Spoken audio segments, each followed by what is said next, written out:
Guys, deluded, I'm back again. I don't know the meaning of this vid, but with the last 16 over, I thought I'd share my thoughts. Now, commiserations to Argentina. Inquest has to happen there. I mean, a lot of these players just need to announce their international retirement, and they just need to pick up a new crop of players and focus on 2020. Commiserations to Switzerland and Denmark, done themselves proud, as has Colombia, in my opinion. Spain, undoubtedly a failure. Same goes for Portugal. I'm sure they've got to be disappointed. So yeah, commiserations to them nations. But I'll give credit to Uruguay. I mean, whether it was even before they introduced this diamond in the tournament, they were winning games. But since they put this diamond in, they're winning games. It might not be fluid football, but at the end of the day, it's about winning, isn't it? And if they win the World Cup, would you really look back in 50 years from now if you're a Uruguayan and say, yeah, we won the World Cup, but we didn't play eye-catching football? I strongly think no. Credit to France as well. They turned on the style of sorts. Finally were tested to a degree. Kylian stole the show. Shout out to them. Brazil did their thing as well. Probably need to play a bit better in my opinion. And I am scared of Belgium in that regard.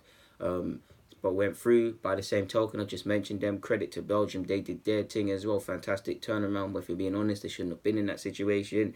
Russia obviously did their thing, as has Croatia. Croatia eventually got through. I mean, that was a bit of a partisan game, to be fair.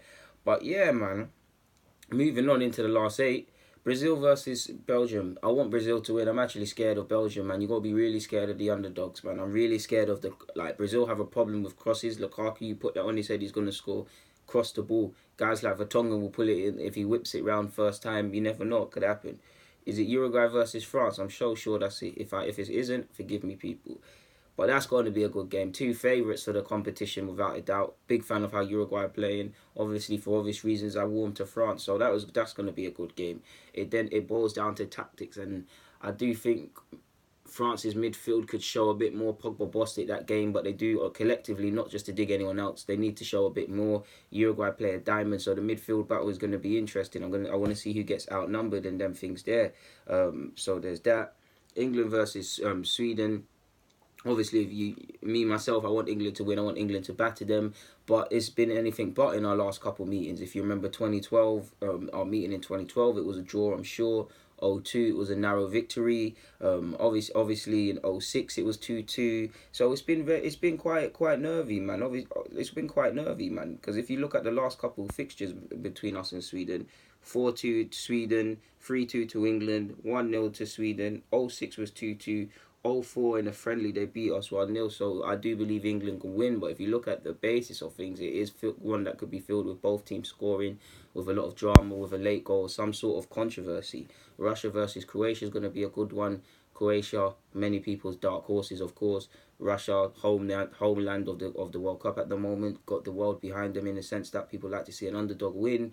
Got the nation behind them, and they're feeding off that energy. And you've got to give Russia credit. They beat Spain. They should believe they should beat it. They could beat everybody, and they showed bottle to beat them on pens, to be fair. So there's a couple games that I'm nervous about, man. Obviously, it's the business end, so it doesn't matter how you win these games. You just got to. But yeah, man, that's how I feel going into the last eight, to be fair. So yeah, man, if I had to pick a winner, I don't know, man. I would love Brazil or England to win it, of course. Something tells me Belgium are going to upset Brazil. I'm scared on that basis. If I'm looking at just a unit and a team going out there and implementing what they've been coached, then Uruguay look like they're going to win this World Cup, in my opinion, because they know what to do. They don't care for scoring 10 goals. They'll score a goal, play, act, and do these things. They look like they're serious, man. France and Brazil, you're probably looking to them to cause an upset or to win it, but it could go either way, man. Guys, deluded, I ain't got nothing more to say. That's all I wanted to say. A couple thoughts on the last 16 / going into the last 8. I'm out, man. Get in the comments, subscribe, and do the rest if you wish. I'm out.